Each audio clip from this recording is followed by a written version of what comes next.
Décio Sais. A corrente althusseriana e o desenvolvimento do materialismo histórico.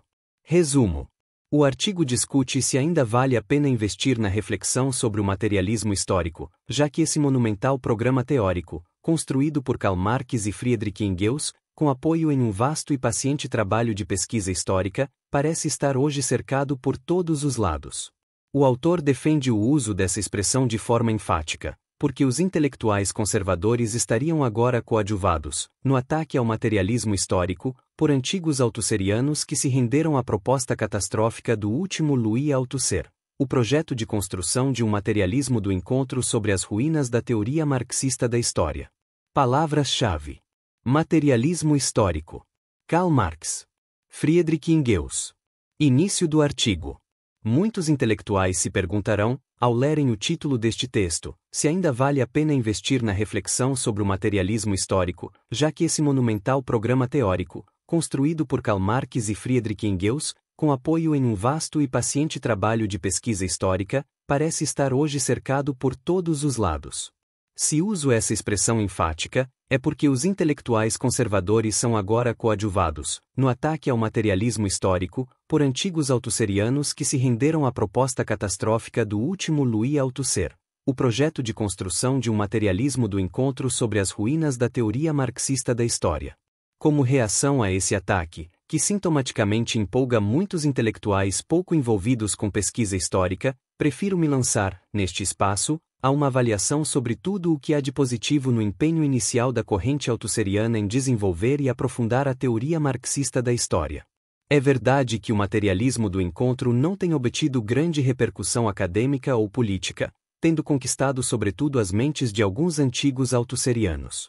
Seria pouco provável que essa apologia do papel do acaso na história impactasse pesquisadores do processo histórico, sem tempo ou disposição para embarcar em aventuras intelectuais, ou seduzisse intelectuais antimarxistas, já municiados há muito tempo pelas ideias de filósofos como Jacques Derrida, Gilles Deleuze e Jean-François Lyotard. Mas isso não exime os admiradores do primeiro pensamento althusseriano de examinar as teses do último Althusser sobre o materialismo histórico. Esse exame talvez dê elementos para a exploração da hipótese de que certas dificuldades encontradas na reflexão inicial sobre os princípios fundamentais do materialismo histórico podem ter levado Althusser, de modo desarrazoado, a uma ruptura final com a teoria marxista da história. Não é este, entretanto, o objetivo deste texto. Queremos, aqui, tão somente dar continuidade a um trabalho que começamos há 3 décadas. A busca de meios teóricos para desenvolver e aperfeiçoar as primeiras teses althusserianas sobre o materialismo histórico. Como, por uma série de razões, não podemos avançar suficientemente nessa busca, é nela que ainda investiremos nossa energia intelectual. Estamos certos de que, para os intelectuais marxistas comprometidos com a reafirmação da validade científica do materialismo histórico, essa tarefa é mais relevante que a crítica genérica do materialismo do encontro e das teses sobre o papel do acaso no processo histórico. Neste trabalho, levarei em conta sobretudo as teses contidas nos textos althusserianos do período de 1960 a 1970, especialmente por Marx e Leary Le Capital. A evolução posterior da posição teórica dos integrantes da corrente althusseriana se fez por diferentes caminhos: o distanciamento, o abandono ou a autocrítica com relação às teses iniciais sobre o materialismo histórico. Não será possível, neste breve texto, acompanhar e comentar tal evolução. Também por razões práticas, terei de minimizar, neste texto, diferenças que podem ser detectadas entre os próprios textos da primeira fase, bem como desconsiderar certas incongruências que atravessam o mesmo texto. Essa simplificação é necessária para que se possa restituir o significado dominante desse conjunto de textos e, a seguir, fazer algumas observações críticas, de caráter construtivo, sobre o trabalho althusseriano no terreno do materialismo histórico. A matriz da totalidade social. Althusser começa o seu livro Lenin e a Filosofia, de 1969, com a seguinte declaração: início da citação de Louis Althusser, abre aspas, Karl Marx abriu para o conhecimento científico um novo e terceiro continente, o continente História, fecha aspas, Lenin e a Filosofia, Paris, 1969, página 11. Essa formulação já sugere que, para a corrente althusseriana, o mais importante legado do marxismo é a sua teoria materialista da história, e não a sua filosofia ou o seu método. Para Althusser, os clássicos do marxismo deixaram a ciência da história em situação bem mais avançada que a sua filosofia ou o seu método. Esse avanço da teoria marxista da história com relação à filosofia marxista é, para Althusser, um fenômeno natural, e isto porque as grandes revoluções científicas, em geral, precedem as grandes revoluções filosóficas que lhes correspondem. Porém, constatar esse avanço não implica, para a corrente althusseriana, concluir que nada mais a realizar no terreno da teoria marxista da história, muito pelo contrário. Para os althusserianos, Karl Marx e Friedrich Engels formularam os princípios fundamentais de uma análise materialista do funcionamento e da transformação das sociedades humanas. Mas o trabalho de construção dos conceitos necessários à análise desses processos teria parado no meio do caminho. Ou melhor, tais conceitos estariam sugeridos pelo conjunto das análises de Marx e Engels, mas não teriam sido formalizados. Dessa constatação, nasce a plataforma intelectual althusseriana. Caberia aos marxistas construir os conceitos faltantes, utilizando como estratégia a busca, nos textos de Marx e Engels, dos sintomas de sua existência potencial. Essa busca foi denominada leitura sintomal pelos althusserianos. O momento inaugural e primordial dessa busca althusseriana dos conceitos ausentes, porém sugeridos, é a proposição de uma concepção ampliada de totalidade social. Tal concepção se configura como uma superação da visão marxista clássica da totalidade social. O marxismo clássico apresentava a sociedade como a articulação entre uma infraestrutura, isto é, a economia, encarada como a base e o fundamento de toda a vida social, e uma superestrutura, isto é, o Estado, o direito e a ideologia, encarada como um reflexo da infraestrutura. A concepção althusseriana de totalidade social é inovadora em dois aspectos: a nomeação dos elementos que a compõem e o tipo de relacionamento que se estabelece entre tais elementos. Na totalidade social althusseriana, a infraestrutura e a superestrutura, dotadas de papéis fixos dentro da vida social total, cedem lugar a uma pluralidade de estruturas, cujo relacionamento é mais complexo que o relacionamento unilateral entre base e topo. Mas o que é estrutura para a corrente althusseriana? A resposta a essa questão é surpreendente. Embora o conceito de estrutura seja um dos elementos centrais da concepção althusseriana de totalidade social, ele jamais é definido de modo explícito e sistemático nos textos althusserianos. Cabe, portanto, ao leitor proceder por contextualização, desse modo, extrair o conceito do uso prático que os althusserianos fazem dessa expressão. É curioso que, em Lire Le Capital, os althusserianos qualificam o conceito de estrutura como o grande ausente no discurso teórico do Karl Marx da maturidade. No entanto, essa observação não é seguida por um trabalho de conceituação precisa de estrutura. A leitura dos textos althusserianos da primeira fase nos leva a pensar que, dentro da totalidade social, há sistemas de valores de caráter ideológico operando de modo prescritivo em cada um dos níveis da atividade social total. A estrutura consiste, portanto, no sistema de ideias que se impõem às práticas de um determinado tipo, enquadrando-as e confinando-as dentro de certos limites. Ela atua como o guia ideológico de uma prática de certo tipo, permitindo a sua reprodução constante e assegurando a sua durabilidade no tempo histórico. Exemplifiquemos. A estrutura econômica impõe aos homens um determinado comportamento econômico. Mais especificamente, no caso do capitalismo, a estrutura econômica impõe, aos homens destituídos dos meios de produção, a submissão ao assalariamento, e, aos proprietários dos meios de produção, a prática combinada da dominação econômica sobre os trabalhadores e do respeito à sua liberdade de ir e vir. A estrutura jurídico-política impõe aos homens um determinado comportamento político. Mais especificamente, no caso do capitalismo, a estrutura jurídico-política impõe aos homens o comportamento de cidadãos, isto é, a tendência à sujeição legal, e não pessoal, ao poder de Estado. Acima, procuramos esclarecer o que são as estruturas componentes da totalidade social. Agora devemos abordar uma nova questão: quantas estruturas particulares compõem a totalidade social? Não há uma resposta única para essa questão nos textos althusserianos. Em alguns deles, os althusserianos optaram por uma fórmula binária. A totalidade social consistiria em uma articulação entre estrutura econômica e estrutura jurídico-política.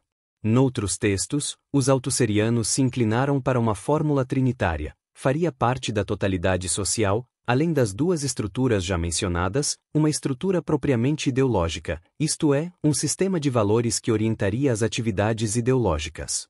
Pode-se, porém, dizer que, no conjunto dos textos da primeira fase, foi a fórmula trinitária que se mostrou predominante. É surpreendente que os altusserianos não tenham notado que, ao optarem pela fórmula trinitária, tornavam incongruente a sua concepção geral de totalidade social. Uma estrutura é um sistema de valores cuja natureza é diretamente ideológica. Ela só ganha existência concreta através de práticas, dotadas todas elas de uma orientação ideológica. Por isso mesmo, a estrutura foi nomeada pelos altusserianos como causa ausente, ou seja, uma causa que só existe através dos seus efeitos. Esse tipo de relação entre estrutura e prática foi qualificado pelos altusserianos como causalidade metonímica. A consequência dessa orientação teórica para a caracterização da totalidade social é óbvia. A existência de cada estrutura que integra a totalidade social só pode ser comprovada pela orientação ideológica das práticas sociais. Ora, se todas as práticas sociais, por serem definidas como práticas de natureza ideológica, fossem vistas como efeitos de uma estrutura especificamente ideológica, as estruturas econômica e jurídico-política deixariam de produzir efeitos específicos, pois todas as práticas que elas orientam estariam relacionadas exclusivamente com a estrutura ideológica. A corrente altusseriana nunca refletiu teoricamente sobre essa incongruência, mas foi capaz de encontrar uma solução prática para o problema. A saber, na análise de totalidades sociais particulares, sobretudo a totalidade social capitalista, os altusserianos tenderam a desconsiderar a estrutura ideológica e a analisar apenas a relação entre as estruturas econômica e jurídico-política. Vejam-se, por exemplo, os textos de Louis Althusser e Etienne Balibar em Lire et le Capital. Esse reposicionamento analítico indica que a crítica à fórmula trinitária pode perfeitamente ser feita de dentro da concepção althusseriana de totalidade social. Todavia, foi outra crítica predominante aos procedimentos althusserianos de nomeação das estruturas que compõem a totalidade social. Para muitos pesquisadores de ciências humanas, marxistas ou não, os althusserianos, ao nomearem apenas 3 estruturas, não teriam levado em conta a multiplicidade de níveis da vida social total, os níveis cultural, filosófico, religioso, artístico, entre outros. Tais pesquisadores endereçavam aos althusserianos a seguinte questão: se as instâncias da vida social são numerosas, por que nomear apenas 3 estruturas na caracterização geral da totalidade social? Na resposta a esse tipo de crítica, os althusserianos tenderam a se defender intensificando as alusões às demais instâncias da vida social. Eles deixaram, entretanto, de lado a questão teórica fundamental. Todas as instâncias da vida social têm de funcionar, sim ou não, como estruturas dentro da totalidade social. Devemos aqui tentar formular uma resposta a essa questão, dada a nossa proposta teórica, participação no projeto althusseriano de reconstrução do materialismo histórico. Essa resposta deve ser plausível na perspectiva althusseriana. Nossa resposta supõe a distinção teórica entre estruturas e instâncias. É a articulação das estruturas que instaura um quadro geral de valores predominante na sociedade. Mas a reprodução e o funcionamento das demais instâncias da vida social dependem desse quadro geral de valores, ou seja, exprimem os valores predominantes na sociedade. Mais especificamente, a articulação das estruturas econômica e jurídico-política instaura um sistema geral de valores que será decisivo para a configuração de sistemas filosóficos, tendências artísticas, doutrinas religiosas e outras manifestações ideológicas. Reconheça-se que essa visão teórica sobre o relacionamento entre estruturas e instâncias exigirá muito trabalho de pesquisa dos historiadores sociais marxistas. Caber-lhes atestar, através da investigação histórica, hipóteses como as que se seguem. A predominância da religião católica romana e da filosofia tomista resultam da reprodução articulada das estruturas econômica e jurídico-política do feudalismo? A difusão da religião protestante e da filosofia positivista estão conectadas com a formação das estruturas do capitalismo? Estruturas, instituições e aparelhos. Passemos agora à análise do tipo de relação que se trava entre cada estrutura e os agentes envolvidos nas práticas sociais que lhe correspondem. Na verdade, as estruturas não são transparentes, isto é, são opacas, para os agentes. Estes são movidos inconscientemente, em sua prática, pelas estruturas e concretizam certos valores de cunho ideológico, tendo, porém, a impressão de estar seguindo outras regras, aparentes e formalizadas. Os valores estruturais são, portanto, recobertos, na prática social cotidiana, por regras institucionais, o que equivale a dizer que toda estrutura é regularmente ocultada por uma instituição. As organizações materiais e humanas que padronizam os diferentes tipos de atividade social são os aparelhos, cujo motor é a estrutura oculta e cuja superfície é o aspecto regimental ou institucional. Um aparelho, seja o econômico, seja o jurídico-político, é, portanto, um sistema de organização da prática social, onde regras institucionais se sobrepõem a valores estruturais, ocultando-os. O trabalho do pesquisador marxista, na análise dos aparelhos, consiste justamente em descobrir as estruturas subjacentes à realidade institucional. 2. A hierarquização das estruturas dentro da totalidade social, determinação em última instância e dominância. Cabe agora abordar o aspecto central da matriz da totalidade social, o tipo de relação que se estabelece entre as suas estruturas. Já esclarecemos anteriormente que os altusserianos abandonam a ideia de uma determinação simples e unilateral da superestrutura pela infraestrutura. A corrente altusseriana mantém, no entanto, a tese de que a totalidade social é internamente hierarquizada. Início da citação de Louis Althusser, abre aspas, um todo estruturado com dominante, fecha aspas, por Marx, Paris, 1965, página 142. A inovação nos textos altusserianos está em que a ideia da determinação, sempre presente na tradição marxista, aparece desdobrada em duas outras ideias. A primeira ideia consiste em sustentar que uma única estrutura, a estrutura econômica, desempenha o papel de distribuidor de lugares, os lugares dominante e subordinado, entre as estruturas que compõem a totalidade social.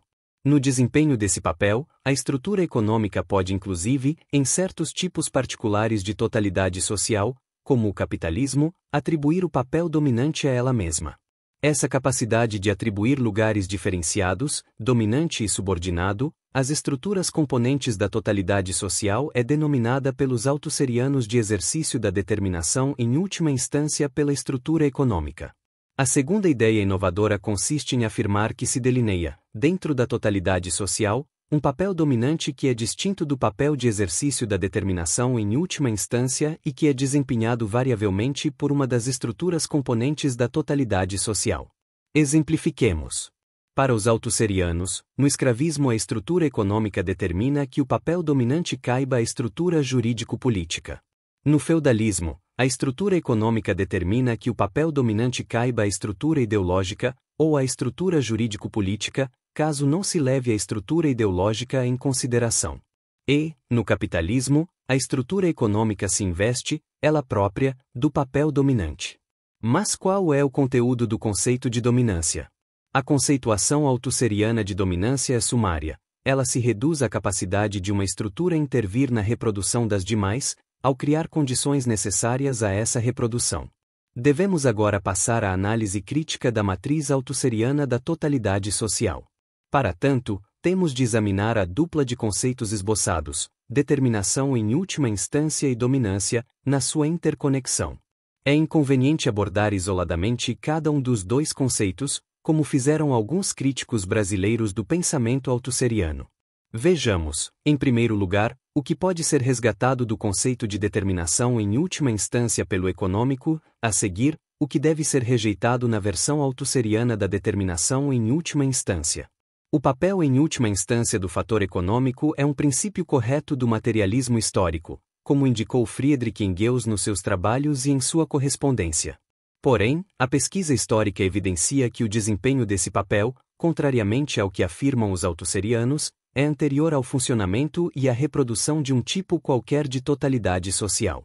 É por isso que Louis Althusser reconhece, em um texto da década de 1970, que a determinação em última instância exercida pelo fator econômico é a causa ausente da totalidade social, mas ele não tira nenhuma grande consequência teórica dessa afirmação, pois fazê-lo equivaleria a colocar em risco a matriz altusseriana oficial da totalidade social. Os altusserianos poderiam ter se mantido fiéis à fórmula engelsciana sobre o papel em última instância determinante desempenhado pelo fator econômico. Nesse caso, deviam tê-lo retirado da matriz da totalidade social, bem como tê-lo testado como elemento explicativo da transformação social, isto é, do processo de passagem de um tipo de totalidade social a outro. Estamos propondo, portanto, ainda dentro da perspectiva altusseriana, o deslocamento do conceito de determinação em última instância do plano da análise do processo de funcionamento e reprodução da totalidade social para o plano da análise da transição de um tipo de totalidade social para outro. Passemos agora à análise crítica do conceito de dominância. Trata-se de um conceito correlato ao conceito de determinação em última instância. Esta última consiste na atribuição, a uma estrutura qualquer, da condição de estrutura dominante, isto é, a capacidade de intervir na reprodução das demais estruturas. Ora, constata-se, a esse respeito, uma incongruência constante nos textos altusserianos. Na análise de totalidades sociais particulares, como a capitalista, os altusserianos trabalham com um modelo de intervencionismo recíproco das estruturas, cada uma delas, econômica e jurídico-política, intervindo a favor da reprodução da outra. Estamos, portanto, diante de um segundo modelo teórico, não apresentado como tal ao leitor. Nesse segundo modelo teórico, toda estrutura interage necessariamente com as demais, garantindo assim a reprodução de um tipo particular de totalidade social. Estamos, portanto, afirmando que, no trabalho teórico altusseriano sobre totalidades sociais particulares, como o capitalismo, o modelo da implicação recíproca das estruturas, claramente utilizado em Lire e Le Capital para caracterizar o modo de produção capitalista, dissolve o conceito de determinação em última instância, pois esse conceito suporia que apenas uma estrutura exercesse uma intervenção sobre as demais. Consequentemente, esse modelo também esvazia o conceito de dominância, construído para caracterizar um intervencionismo unilateral, e não recíproco. Esclareça-se, finalmente, que a matriz oficial da totalidade social resultava da transposição indevida de uma fórmula teórica presente em algumas das cartas filosóficas de Friedrich Engels, escritas na década de 1890. Engels propunha, nesses textos, uma importante distinção analítica. A observação estática de uma sociedade qualquer nos permite tão somente operar com a ideia da interação de múltiplos fatores, o econômico, o político, o cultural, o filosófico, entre outros, e, na análise do curso da história, isto é, dos processos de mudança social global, torna-se claro o papel em última instância determinante do fator econômico. Interpretemos o pensamento de Engels. O papel em última instância determinante do fator econômico, que Engels nomeia o movimento da economia, se torna, para esse autor, evidente na análise dos processos de passagem de um tipo a outro de totalidade social, e não na análise do padrão de funcionamento e reprodução de um tipo particular de totalidade social. Clarifica-se, assim, a natureza do aproveitamento teórico que os altusserianos fizeram do materialismo histórico engeusiano. Eles transpuseram a determinação em última instância engeusiana do terreno da análise dos processos de mudança social para o terreno da análise dos processos de funcionamento reprodutivo das sociedades humanas. Uma corrente altusseriana e a busca da conciliação entre as duas matrizes da totalidade social, o conceito de sobredeterminação. Louis Althusser, já na obra que marcou a emergência do seu projeto de reconstrução do materialismo histórico, por Marx, pressentia a dificuldade de construir os conceitos referentes a totalidades sociais particulares, escravismo, feudalismo, capitalismo, com apoio exclusivo nos conceitos de determinação em última instância e dominância. A baixa operacionalidade desses conceitos levou-o, em consequência, a propor um conceito complementar, o conceito de sobredeterminação. Tal conceito, presente em Contradição e Sobredeterminação em Sobre a Dialética Materialista, Textos Constantes de Por Marx, indica o condicionamento recíproco das estruturas da totalidade social, ao mesmo tempo, a subordinação desse processo de interação à determinação em última instância exercida pela estrutura econômica. Segundo o autor, é preciso reter, na análise da totalidade social, início da citação de Louis Althusser, abre aspas, o que é preciso chamar de acumulação de determinações eficazes, saídas das superestruturas e das circunstâncias particulares, nacionais e internacionais, sobre a determinação em última instância pelo econômico, fecha aspas, por Marx, Paris. 1965, página 124. Esse conceito é um dos mais problemáticos na empreitada althusseriana de reconstrução do materialismo histórico. A rigor, ele desempenha um papel negativo, o papel de um dispositivo teórico mediador, destinado a promover a conciliação entre duas matrizes distintas da totalidade social. Ora, essa conciliação é inviável. A suposição de uma implicação recíproca das estruturas, suposição essa amplamente presente nas análises althusserianas de totalidades sociais particulares, não tem como se harmonizar com as ideias de determinação em última instância e de dominância. A implicação recíproca das estruturas é a negação do caráter determinante de uma certa estrutura, a econômica, e do caráter dominante de alguma estrutura. Para os marxistas que querem resgatar o projeto althusseriano inicial de reconstrução do materialismo histórico, só resta uma alternativa: reaproveitar a tese da implicação recíproca das estruturas na caracterização geral da totalidade social, e não apenas de uma totalidade social particular, como a capitalista, e, a seguir, deslocar a ideia do caráter em última instância determinante do fator econômico para o terreno da análise dos processos de transição de uma totalidade social particular. Outra, isto é, processos de mudança social, e não de reprodução social. Uma teoria althusseriana do processo de transição. Muitos autores adversários da corrente althusseriana acusaram-na de focalizar tão somente os processos de reprodução social e de menosprezar a análise dos processos de mudança social. No entanto, a primeira obra coletiva, Lire et le Capital, da corrente althusseriana, já continha um texto onde se apresentavam os lineamentos gerais de uma teoria da transição de uma totalidade social particular a outra. O texto era Elementos Fundamentais do Materialismo Histórico, e seu autor era Etienne Balibar.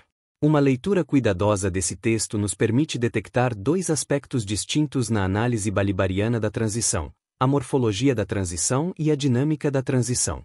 Para Balibar, do ponto de vista morfológico, a fase de transição se delineia como uma situação específica de coexistência de elementos pertencentes a diferentes tipos de totalidade social em uma sociedade concreta. Essa coexistência gera dois tipos de defasagem. A primeira defasagem ocorre dentro da estrutura econômica. Trata-se da defasagem entre as relações de propriedade, capacidade de alguém dispor de fato do produto do trabalho e dos meios de produção, e as relações de apropriação real, controle efetivo do processo de produção. Para Balibar, a defasagem entre as duas relações quando o agente que detém a propriedade não é o mesmo agente que exerce a apropriação real. A segunda defasagem ocorre entre a estrutura jurídico-política, antecipada, e a estrutura econômica, atrasada, quando considerada globalmente. Como caracterizar os efeitos possíveis dessa dupla defasagem? A defasagem, por atraso, entre relações de propriedade e relações de apropriação real não é, a meu ver, suscetível de produzir efeitos dinâmicos, isto é, efeitos transformadores. O conceito de relações de apropriação real capta a dimensão social do conceito de forças produtivas, ou seja, a configuração da divisão social do trabalho, mas não retém o seu aspecto material, técnicas, instrumentos materiais, saber fazer, que se reveste de um caráter cumulativo e acaba produzindo efeitos dinâmicos. De resto, a defasagem entre as duas relações não pode ser encarada como típica das fases de transição, já que ela pode ser encontrada em processos de reprodução de totalidades sociais pré-capitalistas, como o feudalismo ou o modo de produção asiático. É curioso que Balibar não analise a presença dessa defasagem em sociedades pré-capitalistas. É claro que, se o tivesse feito, não poderia utilizar esse fenômeno como elemento típico das situações de transição. Já a defasagem, por antecipação, entre estrutura jurídico-política, avançada, e estrutura econômica, atrasada, induz a transformação da estrutura econômica, com apoio no desenvolvimento cumulativo do aspecto material das forças produtivas. Balibar qualifica esse papel indutor, desempenhado por uma estrutura numa situação de transição, como papel dominante na estrutura social total. Ele recorre, portanto, de modo incongruente, a um termo, dominante, que já havia sido usado para indicar outra situação, o intervencionismo de uma estrutura no processo de reprodução da totalidade social e não o intervencionismo de uma estrutura no processo de passagem de um tipo de totalidade social a outro. A meu ver, é essa dimensão da morfologia balibariana da transição, a defasagem entre estruturas, e não a defasagem dentro de uma estrutura, a econômica, que pode ser retida e testada na análise do processo histórico. Ao examinarmos a história moderna e contemporânea, constataremos que as grandes revoluções políticas se antecipam às transformações econômicas globais e desempenham um papel indutor nesse processo, sobre uma base de apoio constituída pelo desenvolvimento cumulativo do aspecto material das forças produtivas. É o caso, por exemplo, de revoluções políticas burguesas, como a inglesa de 1640 a 1689 e a francesa de 1789 a 1794. Ambas instauraram uma estrutura jurídico-política que seria indispensável à instauração de uma economia capitalista num momento posterior. Analisemos agora a visão de Balibar sobre a dinâmica da transição.